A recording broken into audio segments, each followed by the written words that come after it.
శుభాకాంక్షలు. భీమవరంలో ఇది లాంచ్ చేయడానికి దే ఆర్ వెరీ హ్యాపీ. ఈ cinema will be in different range.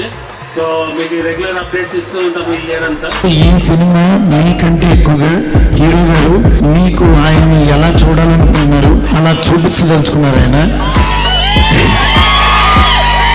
అంటే ఆయన ఎన్ని రకాలు చేయగలరు, అన్ని రకాలు ఇందులో చేస్తున్నారు. మీకు ఎప్పటికప్పుడు అప్డేట్స్ ఇస్తూ ఉంటాను, ఎప్పటికప్పుడు మిమ్మల్ని ఎక్సైట్ చేస్తుంటాను. అప్డేట్ ఈ రెండులో థ్రిల్ చేద్దాం.